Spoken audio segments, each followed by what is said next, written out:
মহাপ্রভুকে যারা মানে না, সে বৈষ্ণব যদি আকাশ দিয়ে উড়েও যায়, আমি ওরে বৈষ্ণব বলে গ্রহণ করি না। এখন আপনারা করতে পারেন, আমি করি না। আর একজন কিছু না জানুক, সে যদি আমার মহাপ্রভুকে মানে, আমি তার চরণে প্রণাম করি অবনত মস্তকে। এই মহাপ্রভুর অবদানগুলো আজকে একটু ভালো করে জানি। শ্রীকৃষ্ণ চৈতন্য মহাপ্রভু এই পাপাচ্ছন্ন কলির জীবের জন্য কত কিছু করেছে, তার প্রমাণ জানি। আজকে আমরা যেখানে উপনীত হয়েছি,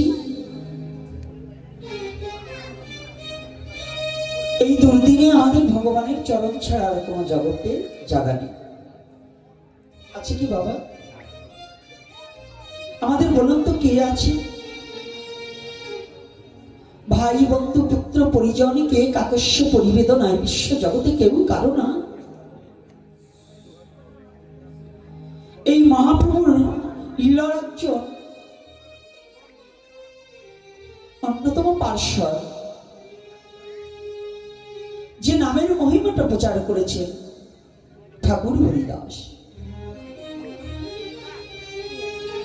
ঠাকুর হরিদাসের কথা অনেকেই শুনেছেন। এই ঠাকুর হরিদাসের তিনটা নাম।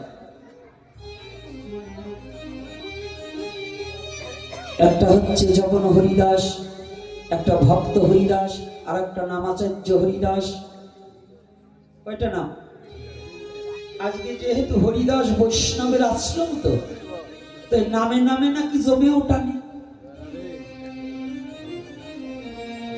হরিদাস বৈষ্ণব যখন, সেখানে স্বর্গীয় কথাটা লাগানো যাবে না। বৈষ্ণবের কোনো স্বর্গ সুখ কামনা চায় না। বৈষ্ণব কোনোদিন স্বর্গ চায় না। তাহলে কি নরক চায়? নরক তার কাছেও যাবে না। বৈষ্ণব স্বর্গ চায় না। যারা শুদ্ধ কৃষ্ণ ভক্ত, তারা জীবনে কোনোদিন স্বর্গ সুখ চায় না। বুকা যারা, তারা স্বর্গ চায়। যারা জ্ঞানী, তারা স্বর্গ চায় না। স্বর্গ তুচ্ছ ব্যাপার।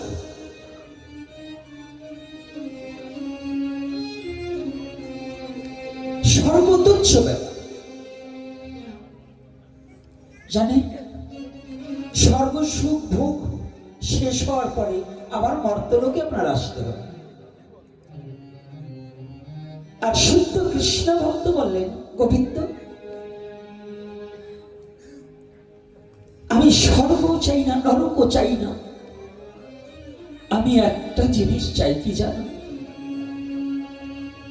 এ বিশ্ব জগতে তোমার নাম লইয়ে যেন আমি কাঁদিতে পারি। হরি বল, হরি বল। জগতে তোমার নামটাকে যেন আমি আশ্রয় করতে পারি। আর জগতে আমি আর অন্য কিছু চাই না। দয়াময়,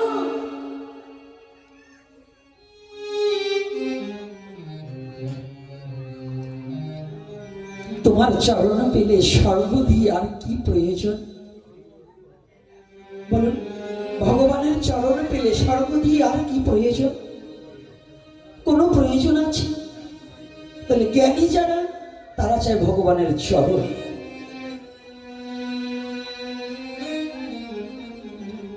আর আমার মতো অজ্ঞানী যারা, কিছুদিনের জন্য একটু সুখ ভোগ করার জন্য স্বর্গ কামনা করে। ব্রাহ্মণটিকে শ্রাদ্ধ করলে স্বর্গ কামনা করবে, কিন্তু যদি একজন সৎ পুত্র জন্ম দেওয়া যায়, ওই পুত্র ভগবানের চরণ পাইয়ে দেবে। তাহলে শ্রাদ্ধের চেয়ে শ্রেষ্ঠ কি একজন শুদ্ধ কৃষ্ণ ভক্ত, নাকি? রাধে রাধে। শ্রাদ্ধ না করলেও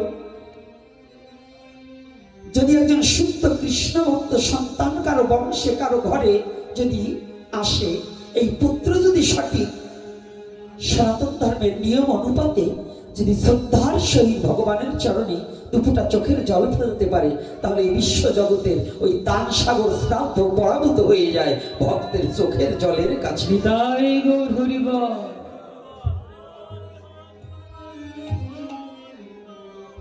আর আমি সেই ধর্মে বসবাস করছি, সেই ধর্মে জন্মগ্রহণ করেছি, সেই ধর্মের আশ্রয় পেয়েছি।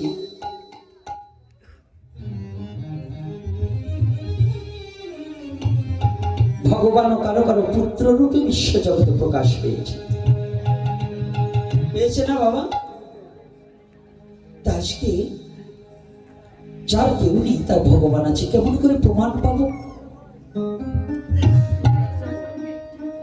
ঠাকুর হরিদাসের জন্ম কিন্তু ব্রাহ্মণের ঘরে।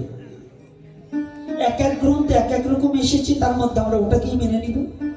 কিন্তু তৎকালীন সময় সনাতন ধর্মে বর্ণবাদ হিংসাটা একটু বেশি ছিল। এখন যেমন সবাই একত্রিত হয়ে বসেছি, আজ থেকে 100 বছর আগে কিন্তু এতটা একত্রিত হয়ে বসিনি। আমি বৈষ্ণব ও ব্রাহ্মণ ও কামার ও কুমার ও মসি ও ডোম এরকম ভেদাভেদ ছিল, ছিল কিনা বাবা বলুন? আমাদের জাতির মধ্যে হিংসা বর্ণবাদ বেশি ছিল কিনা? ছিল কিনা বলুন? আচ্ছা, মহাপ্রভু কি ব্রাহ্মণের ঘরে জন্ম নেয় না কার ঘরে? ব্রাহ্মণ কার ঘরে? মহাপ্রভু কি ব্রাহ্মণের ঘরে নয়? কিন্তু ভগবান কি কোন জাতির ছেলে হয়? রাধে রাধে। সূর্য কি কোনো জাতির জন্য আসছে? একই সূর্য মুসলমানের জন্য, বৌদ্ধের জন্য, খ্রিস্টানের জন্য, হিন্দুর জন্য, চোরের জন্য, সাধুর জন্য। কি বাবা, সূর্য আলোদন করছে সবার জন্য নয়?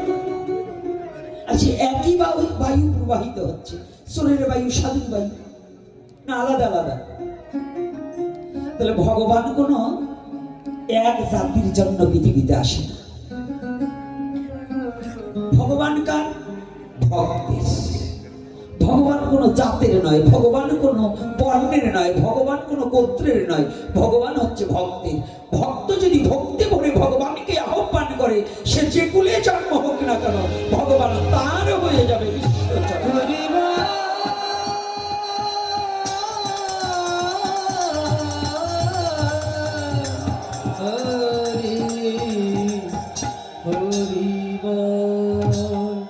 ভগবানকে কোনো জাতের গৌরব দিয়ে ক্রয় করা যায় না, ভগবানকে কোনো বিদ্যার দ্বারা ক্রয় করা যায় না, ভগবানকে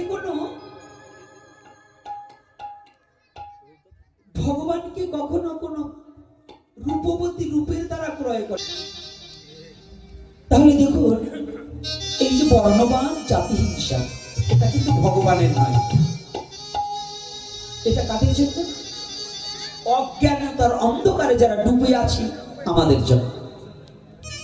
যারা অজ্ঞান অন্ধকারে ডুবে আছে, তারা জাতাজাতি, লাঠালাঠি, মারামারি, হিংসা, বিদ্বেষ এগুলো ছড়াবার একটা, এই প্রোপাগান্ডা ছড়াবার এক ধরনের জাত আছে। এই একটা জাত আছে না, ওরা হলো হিংসুক জাত, ওরা হলো সর্বনাশা জাত। ওরা কোনো মানুষ জাতি নয়, ওরা মানুষ রূপী জানোয়ারের জাত, যাদের মধ্যে বর্ণ বৈষম্য, জাতাজাতি, মানুষে মানুষে প্রভেদ, মানুষকে হিংসা, মানুষকে ছোট করে দেখার যে বুদ্ধিগুলো আসে, ওরা কোনোদিন মানুষ নয়, মানুষ রূপী জানোয়ার। ওরা মানোয়ার নয়, জানোয়ার। কথায় কষ্ট হচ্ছে নাকি আমার কথায়? এই আলোচনায় কি আমি তো আর কাউকে বলছি না, এই আলোচনা করে আবার দোষ আছে কি বাবার? আবার বৈষ্ণবের বাড়ি এসে এই আলোচনা করলে আবার মাইকটা খাবো না তো? আরে বৈষ্ণব ধর্মটাই তো জাতাজাতি দূর করা ধর্ম, বৈষ্ণব ধর্মটাই তো হিংসা দূর করা ধর্ম, বৈষ্ণব ধর্মটাই তো মানুষে মানুষে প্রীতির বন্ধনে আবদ্ধ করার ধর্ম। এটাই তো বৈষ্ণব ধর্ম। আর এই বৈষ্ণবে আমার বাবা, আপনার বাবা, 14 গোষ্ঠীর বাবা হচ্ছে শ্রীকৃষ্ণ চৈতন্য মহাপ্রভু। বলো না গো রাধে রাধে রাধে রাধে। মহাপ্রভুর আদর্শে আমাদের কি শিক্ষা দিলেন, আমরা কতটুকু শিখছি? মহাপ্রভু শ্লোকে বললেন, বৈষ্ণব হইতে মোর মনে ছিল সাত, ত্রিনাদপি শ্লোকেতে পড়ে গেলাম বাদ।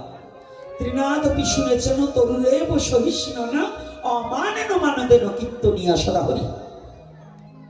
তাই তো বাবা? আচ্ছা বলুন তো, আস্তে। তাহলে যে শ্রীকৃষ্ণ চৈতন্য মহাপ্রভু পৃথিবীটাকে আপন করে সনাতন গোস্বামী জিজ্ঞাসা করলেন, প্রভু পৃথিবীর দিকে একটিবার তাকিয়ে দেখো, এই পৃথিবীর যে হাহাকার, পৃথিবীর যে দুঃখ জ্বালা যন্ত্রণা, এই প্রত্যেকটা ব্যক্তি যে মনোদুঃখে ঘুরে বেড়াচ্ছে, দুঃখ নিরসনের উপায় কি? সেদিন মহাপ্রভু বলেছিলেন, সনাতন জগতে এখন প্রেম প্রয়োজন।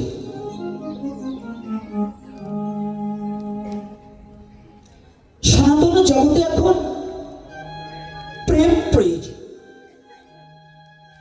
প্রেম মানে কি? একটা যুবক ছেলে আর একটা যুবতী মেয়ে মোবাইলে দুদিন কথা বলা, এটা প্রেম না, এটা হচ্ছে কামের আভাস, প্রেম নয়। এটা কামের তাড়না, কাম চিত্তে তাকে পাইবার বাসন, এটা কোনো প্রেম নয়। প্রেম হচ্ছে এই বস্তু যে দুজনে কথোপকথনের মধ্যে যে হরি ভজনের কথা চিন্তা করা যায়, তাহা হচ্ছে প্রেম হয়ে দাঁড়ায় এই দেহ ভাগ্যের মধ্যে সম্ভব। যে দুজনের আলাপ আলোচনার মধ্যে প্রেম, সেখানে প্রেম হচ্ছে স্বর্গীয় বস্তু, প্রেম হচ্ছে বৈকুণ্ঠের বস্তু, প্রেম হচ্ছে গোলকের বস্তু, যে প্রেম দ্বারা বিশ্ব জগৎকে আপন করা যায়। প্রেমবিহীন মানুষ পশু তুল্য। যার প্রেম নাই, পশুরও প্রেম আছে, পশু তাকে ঘৃণা করে জানিয়ে রাখবেন, যার হৃদয়ে প্রেম নেই। আর প্রেম এমন একটা বিষয়বস্তু, প্রেম দিয়ে বিশ্ব জগৎকে জয় করা যায়। এই জন্য কলির পাবন অবতারী গৌরহরিকে প্রেমের অবতার বলা হয়েছে। কেন? এবে অস্ত্র না ধরিব, প্রাণে কারে না মরিব, প্রেম দিয়ে জগৎ ভাসাইব। এটা মহাপ্রভু নিজে বললেন, এবে অস্ত্র না ধরিব। সনাতন ধর্মের 3 যুগে ভগবান অস্ত্র ধারণ করেছে, কিন্তু এই কলির যুগে ভগবান অস্ত্র ধারণ করেছে বাবা। তাহলে আমাদের কি শিক্ষা দিতে আসে? এই ভাগবত কেন, হরিকথা কেন, নামযজ্ঞ কেন? এত নাম দিচ্ছি, ভাগবত শুনছি, আমাদের চরিত্রের পরিবর্তন কতটুকু ঘটেছে? এত নিরামিষ খাচ্ছি, এত তুলসীর মালা গলায় দিচ্ছি। আজকে আমার এক বাবা বললেন যে, বাবা আর কিছু হোক বা না হোক, এখন ছেলেরা নামের প্রতি এবং তুলসীর মালার প্রতি খুব আকৃষ্ট হচ্ছে। বাবা হচ্ছে, এক সময় খুব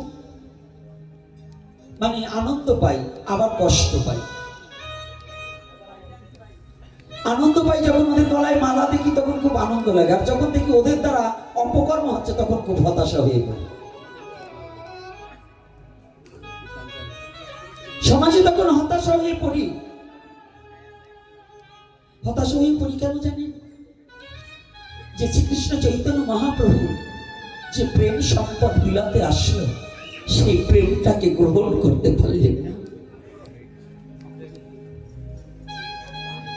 প্রেমটাকে গ্রহণ করতে পারলেন না,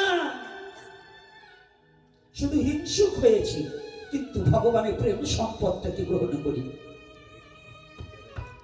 ব্রাহ্মণ, বৈষ্ণব, বাবাজি যতই বলি, সহজিয়া যাই আছি, হিংসায় পরিপূর্ণ, কিন্তু মন খুলে কাউকে ভালোবাসতে জানি না।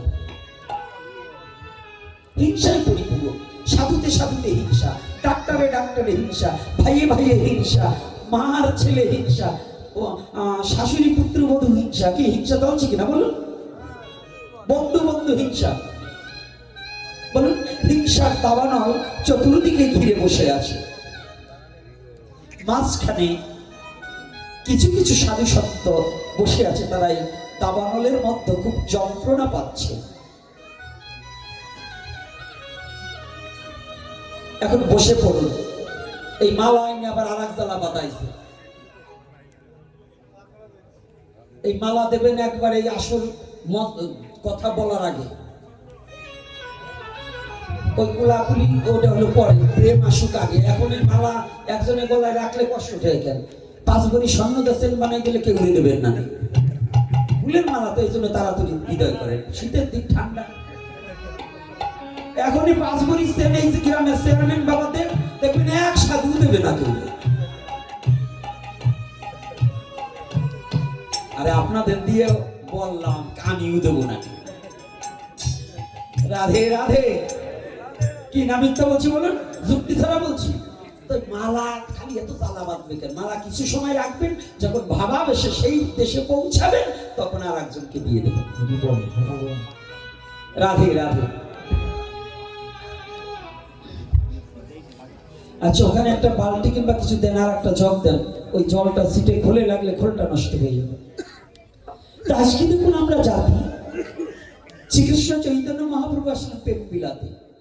আর এই প্রেমটা কেমন করে হয়, হরিকথা শ্রবণ করলে কি হয়, এই বিষয়ে একটু আলোচনা করার দরকার আছে কিনা? হ্যাঁ ও বাবা, মুখে হাত দিও না, মানে হাতটা না হয়তো কষ্ট হচ্ছে। এইভাবে দেখুন হরিদাস ব্রাহ্মণ কুলে জন্ম, কিন্তু এখন আমাদের জাতাজাতি আছে। দেখবেন নিচু জাত যদি উচ্চ জাতের বাড়িতে যায়, এখনো কিন্তু ঘরের মন্দির ঘরে ঢুকতে দেয় না। দেয়? সত্য কথা বলবেন, দেয়? ব্রাহ্মণ বাড়ি যাবেন, ঋষি পিতার ডাকের বাড়ি ছাড়া ওই ব্রাহ্মণের দুর্গা পুজো, কালী পুজো, গোবিন্দ পুজো কিছুই হবে না।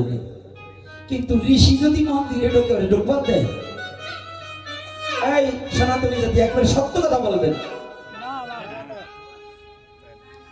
আচ্ছা, তা যার চামড়ার বাড়ি ছাড়া তোমার দেবী খুশি হয় না, তো ও মন্দিরে গেলে যদি তোমার মন্দির অপবিত্র হয়, এখন ঋষি পবিত্র না তোমার দেবী পবিত্র? শক্তি কার বেশি? আমি মন্দিরে গেলে যদি ভগবান অপবিত্র হয়, তো ওইরকম ভগবানের পুজো করবো কেন? আজকে এই ভদ্র সমাজে আমি সবাইকে এই কোশ্চেনটা করলাম। মায়েরা বাবার আমাকে এই কোশ্চেনটার উত্তরটা যদি দিতে পারেন, যদি কেউ থাকেন আমাকে দেন তো। আমি ছুঁইলে যদি ভগবান অপবিত্র হয়, তাহলে পাওয়ার কার বেশি, ভগবানের না আমার? কথা বলেন না কেন? হ্যাঁ, মাটির মূর্তি পাওয়ার আমার। আমি ছুঁইলে যদি তোমার ভগবানই অপবিত্র, তবে ভগবানের পুজো করবো কেন? আমি গোপীনাথ সেই ধর্মে জন্মগ্রহণ করেছি, আমি সেই ভগবানের পুজো করি। অনন্ত কোটির সমস্ত অপবিত্র যদি ভগবানকে স্পর্শ করে, তথাপি ভগবানকে অপবিত্র করতে পারে না। পৃথিবীর সমস্ত অপবিত্র একত্রিত হয়েও আমার ভগবানের কাছে গেলে সমস্ত অপবিত্র নষ্ট হয়ে যায়, সেও পবিত্র হয় ভগবানের চরণ স্পর্শে। ভগবানের নাম করলেই হয়ে যায়।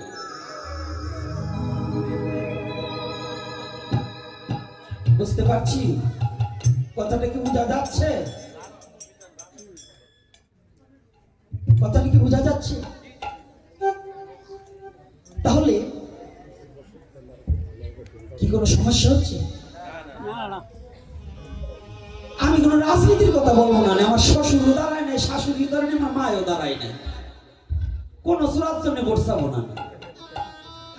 বলছেন এই জন্য রাজনীতি নয়, আমার চিন্তা নাই। এই বাংলাদেশে আমি একমাত্র ব্যক্তি এখনো জীবিত আছি যে আমি কোন চেয়ারম্যানের 10 টাকা খাইনি। আমি কোন নেতার পাশে দৌড়ানোর লোক না। নেতা দৌড়াবে আমার পিছনে, আমি নেতার পিছনে দৌড়াবো কেন? কারণ ভোট হচ্ছে গণতান্ত্রিক অধিকার, আমার এটা। নেতা দৌড়াবে আমার দরজায় আসবে। এই জন্য রাজনীতি নিয়ে কথা বলবো না, আমার ধর্মের উপরে কথা বলবো। তাতে যদি আপনার গাও হলে আমার কিচ্ছু করবার কাছে দেয়। আমি সত্য প্রতিষ্ঠা, সত্য কথা বলবো। কি মিথ্যা বলার জন্য সনাতন ধর্ম জন্মগ্রহণ করছি নাকি? আমি সনাতনে জন্মগ্রহণ করছি সত্য কথা বলার জন্য, সত্য প্রতিষ্ঠা করার জন্য। আর সত্যকে বলার জন্য যদি আমার মৃত্যু হয়ে যায়, হয়ে যাবে, তবু নিজেকে প্রবাদ বানাতে পারবো সত্য বলে মরণ হয়েছে, মিথ্যা বেবিচারী হয়ে মরি নাই। এজন্য ওই ভয় আমাকে দেখালে কোনো কাজ হবে না। এই বাংলাদেশে আমি কোন রাজনীতি নেতার সাথে কোনো ফটো তুলি নাই, জীবনে কোনোদিন কারোর জন্য একটা ভোট চাইনি। আমি সেই মাত্র ব্যক্তি। এটা অহংকার নয়, এটা আপনাদের চরণের কৃপা বলে। আমি কোনো দলের সাপোর্টার হয়ে কোনোদিন জীবনে কথা বলিনি। আমি কথা বলি আমার জাতি যদি বিপদে পড়ে, সে যত বড় লাট শাহ বাহাদুর হোক, আমি তার বিরুদ্ধে কথা বলবো। কিন্তু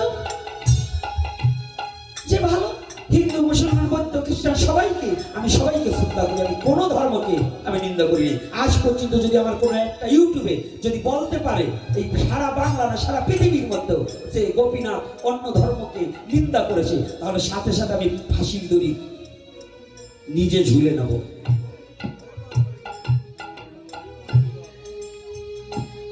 এই জন্য কারো ভয় পাওয়ার কিছু নেই। একটা কথা, আমি কোনো ধর্ম নিন্দা করি না। তবে আমাকে যদি আমার মাকে তুমি বকাবকি দিলে, আমি তোমার মাকে বকাবকি দেবো না, কিন্তু শ্রদ্ধা করবো না। এটা আমি সবাইকে বলে দিই, সবাইকে আমি শ্রদ্ধা করি। আপনি যেমন আমার মাকে ভালোবাসবেন, আমি আপনার মাকে ভালোবাসবো। আপনি আমার বাবাকে শ্রদ্ধা করবেন, আপনার বাবাকে আমি শ্রদ্ধা করবো। আপনি যদি আমার বাবাকে ঘৃণা করেন, আপনার বাবাকে আমি ভালোবাসতে পারবো না। প্রকাশ্যে না বলে মনে মনে বকাবকি দেবো। এটা হলো আমার ধর্ম। কি রাধে রাধে, কষ্ট হচ্ছে নাকি আমার কথা? কষ্ট হচ্ছে? তাহলে আজকে দেখুন, ঋষি যদি মন্দিরে যায় আমাদের অপবিত্র হয়ে যায়, তাহলে আপনি গীতা অবমাননাকারী। যারা ঋষি মন্দিরে গেলে একজন মুসলমান যদি গীতা ছয়, তাতে যদি গীতা অপবিত্র হয়, এইটা যদি আপনার মনে সন্দেহ থাকে, আপনি সনাতনী নয়। চ্যালেঞ্জ করছি আমি। নাহলে আপনি গীতা অপমাননাকারী, আপনি গীতাকে মানেন না। কেন মানেন না? শ্রীমদ্ ভগবত গীতায় স্পষ্টভাবে ভগবান বললেন, অর্জুনকে বললেন, একটা কেশক্র 10,000 ভাগ করলে যত সূক্ষ্ম হয়, তত সূক্ষ্ম রূপে পরমাত্মা রূপে প্রতিটা জীবের মধ্যে বিরাজিত হয়। এটা কি আমার কথা না শ্রীমদ্ ভগবত গীতার কথা? ভগবানের কথা কোনটা? ভগবানের কথা কি না? যারা গীতা অধ্যয়ন করেন, এটা আছে কি না? আমি মিথ্যা বানিয়ে বলছি? আচ্ছা, যদি গীতায় থাকে, মুসলমানের মধ্যে পরমাত্মা নাই? ঋষির মধ্যে পরমাত্মা নাই? আচ্ছা, সুইপারের মধ্যে পরমাত্মা নাই? তাহলে ওনার মধ্যে যদি ভগবান থাকে, আপনি ওই মাটির মূর্তি মন্দিরে খাড়া করে ওনারতে বাঁচাই, আর উনি ছিলেন যদি মাটির মূর্তি নষ্ট হয়ে যায়, যেখানে ভগবান সাক্ষ্য দিলেন, নাহং বৈকুণ্ঠে যোগিনাং হৃদয়ে নাচ মদ্ভক্ত যত্র গায়ত্রী তত্র তৃষ্ণামিহে নারদ। তাহলে আপনি ভগবানের মানছেন? ভগবান বলছে আমি মূর্তির মধ্যে থাকি? ভগবান কি বললেন? আমি বৈকুণ্ঠে থাকি না, যোগী হৃদয়ে থাকি না, মদ ভক্ত যেখানে যত্র গায়ত্রী তত্র তৃষ্ণামিহে নারদ। আমার ভক্তের হৃদয়ে আমি চিরদ অবস্থান করিয়া থাকি। বাহ, কবুল করিব। আপনি বলুন, একটা প্রাণী যদি বলতে পারেন যে কথাটা গোপীনাথ মিথ্যা বলছে, আমার জিহ্বা কেটে দেবেন। তাহলে একটু বিবেচনা করুন তো, সনাতন ধর্মটার সূক্ষ্ম নিদর্শন কি? কোনো হিংসা আছে কি বাবা বলুন? এখানে যদি দাঁড়িয়ে কেউ গীতা অধ্যয়ন, গীতা পড়লে হবে না, গীতাটাকে হৃদয়ে দিয়ে মেনে নিতে হবে। গীতা পড়া পণ্ডিত বহুত আছে, শ্লোক মুখস্থ করা পণ্ডিত বহুত আছে, কিন্তু গীতা মানে কতজন, এটা একটু দেখতে হবে। গীতার মাহাত্ম্য বলতে কিছুই নেই। গীতার মাহাত্ম্য এটাই যে আপনার নিজের চরিত্র পরিবর্তন করতে হবে। ওই যে গীতা পাঠ করে ব্রাহ্মণকে স্বর্ণের সহিত গোদান করতে হবে, অমুক, এটা হলো লোক, ওটা হলো পরে লেখা। গীতার মাহাত্ম্যের মধ্যে নেই। গীতার মাহাত্ম্য, গীতার 18টা নাম, ওগুলো আমাদের মন কল্পিত লেখা। তো আজকে দেখুন, মন্দিরে মাটির মূর্তি, তাকে ছুলে আমি অপবিত্র হয়ে যাবো। যেখানে ভগবান বললেন আমি ওখানে থাকি না, আমি বৈকুণ্ঠে থাকি না, আমার ভক্তের হৃদয়ে থাকি। ঋষির মধ্যে কি এমন কোনো ভক্ত থাকতে পারে না? আছে কিনা বাবা? আচ্ছা, বলুন তো, ওই মাটির মূর্তি নয়, আজকে যেখানে এখানে অগণিত ভক্ত এসেছে, এর মধ্যেও তো ভগবানের কোন প্রেরিত পুরুষ এখানে আসতে পারে। এই মাটিটায় আজকে এমন হয়তো কারো না কারো রূপ ধরে ভগবানের কোন দূত এসে এখানে বসে আছে, থাকতে পারে না? তাহলে আমি মানুষকে ঘৃণা করলে ভগবান কি সন্তুষ্ট হবে?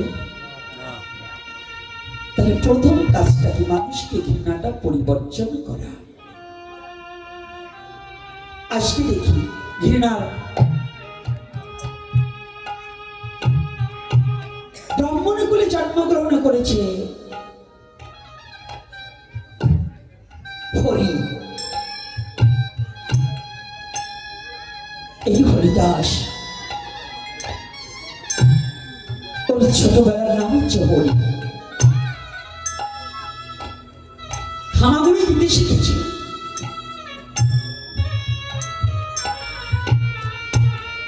ব্রাহ্মণ তো ব্রাহ্মণই, যারা ব্রাহ্মণ বাবারা আছেন আমাকে ক্ষমা করবেন, কারণ লীলা কথা বলতে গেলে তো আমার যদি এসে যায় আমি না বলে থাকতে পারবো না, আমি ক্ষমা চেয়ে নিচ্ছি। এটা আপনাকে বলছি না, কিন্তু পূর্বের ইতিহাস তো আর বন্ধ করা যাবে না। ইতিহাস বন্ধ করা যাবে বাবা? আমাকে ক্ষমাসুন্দর দৃষ্টিতে দেখবে।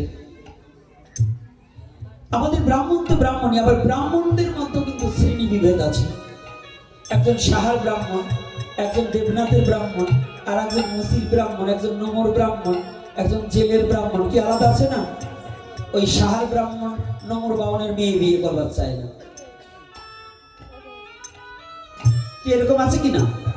ব্রাহ্মণ তো ব্রাহ্মণই, সেখানেও আবার একটু প্রভেদ আছে, আছে কিনা? আচ্ছা বলতে পারেন আপনি যে ব্রাহ্মণের মতো ভাব করলেন, জলের বর্ণ কি, জলের জাতি কি? আপনি কি বলতে পারেন আগুনের জাতি কি? আপনি কি বলতে পারেন বাতাসের জাতি কি? আপনি কি বলতে পারেন সূর্যের জাতি কি? আপনারা কি বলতে পারেন চন্দ্রের জাতি কি?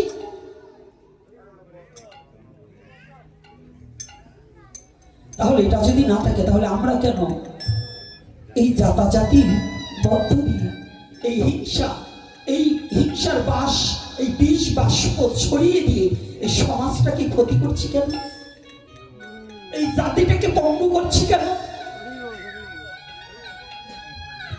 এত কষ্ট করে আজ জাতিকে একত্রিত করা যাচ্ছে না কেন? এই বিষ বাষ্প ছড়িয়ে পূর্ব থেকে এই কিছু মাতালের দল, কিছু ধর্ম ব্যবসায়ী, কিছু স্বার্থান্বেষী ব্যক্তিরা এই বিষ বাষ্প ছড়িয়ে জাতাজাতির প্রগান্ডা ছড়িয়ে আজ আমাদের মানব জাতিকে পঙ্গু করে দিয়েছে।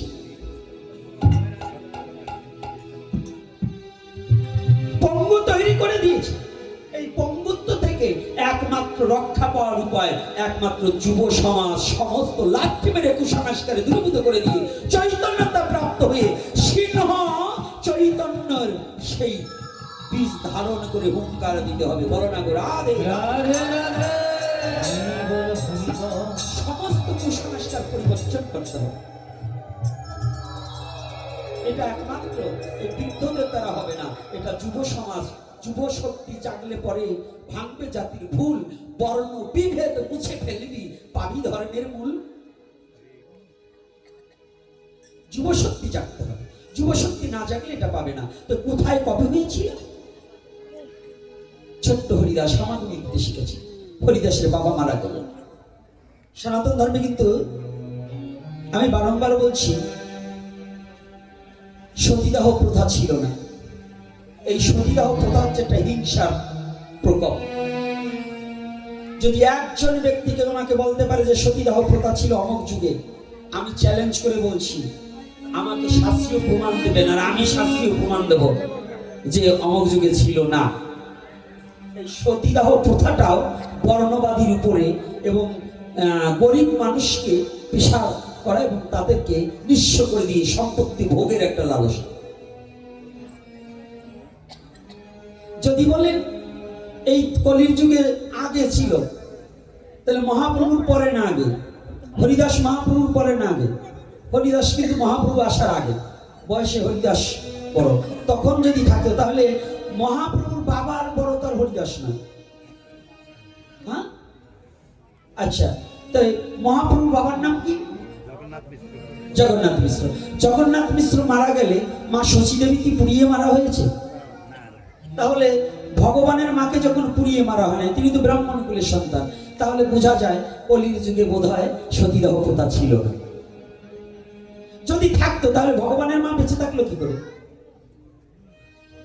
আচ্ছা, ত্রেতা যুগে দাপর যুগে পাণ্ডু যখন মারা যায়, কুন্তী মাতৃ বেঁচে ছিল না, তাদেরকে পুড়িয়ে মারা হয়েছে, তাহলে ওখানেও ছিল না। ত্রেতা যুগে রামচন্দ্রের বাবা যখন মারা যায়, তার তিনটে মাসক বিধবা রূপে ছিল, তো তাদেরকে পুড়িয়ে মেরেছে। তাহলে এইটা কিন্তু মেমোরিতে ঢুকাতে হবে। এই যুব সমাজ, সনাতন ধর্মে কোনোদিনই সতীদাহ প্রথা ছিল না। এগুলো হচ্ছে শয়তানদের একটা কার্যক্রম, মানুষকে নির্যাতন করার জন্য।